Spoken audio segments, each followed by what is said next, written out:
VD. Satheesan മുഖ്യമന്ത്രിയാകാൻ പ്രവർത്തകർ പള്ളിയിൽ നേർച്ച നടത്തി. കരുനാഗപ്പള്ളി ഷേഖ് മസ്ജിദിലാണ് കോൺഗ്രസ് പ്രവർത്തകർ നേർച്ച നടത്തിയത്. പള്ളിയിൽ പ്രവർത്തകർ പട്ടും തിരിയും സമർപ്പിച്ചു. കഴിഞ്ഞ് അതിന്റെ ഫലം വന്നിട്ട് ഇന്ന് 10 ദിവസം കഴിഞ്ഞിരിക്കുകയാണ്.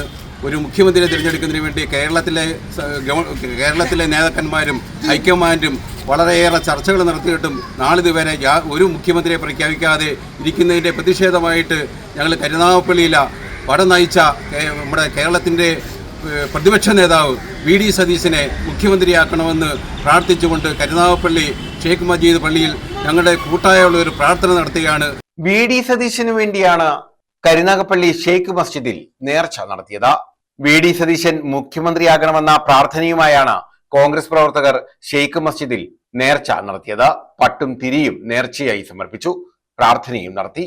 അഡ്വക്കേറ്റ് ബാബുരാജ്, തോപ്പിൽ ശിഹാബ്, സലിം പാപ്പാക്കുളങ്ങര, വാവച്ചൻ, മുഹമ്മദ്, ഷിബി എംപിയിൽ, സലാം, ജമാൽ എന്നിവരുടെ നേതൃത്വത്തിലായിരുന്നു നേർച്ച നടത്തിയത്. കേരളത്തിലെ ജനങ്ങൾ വോട്ട് ചെയ്ത് UDF ഗവൺമെന്റ് അധികാരത്തിൽ വരണമെന്ന് ആഗ്രഹിച്ചുകൊണ്ട് കോടിക്കണക്കിന് വോട്ടർമാർ വോട്ട് ചെയ്ത് അധികാരത്തിലെത്തിച്ചിട്ടും മുഖ്യമന്ത്രിയെ തീരുമാനിക്കാതെ കേരളത്തിലെ നേതാക്കന്മാരും ഹൈക്കമാൻഡുമൊക്കെ കാലതാമസം വരുത്തിക്കൊണ്ടിരിക്കുകയാണ്.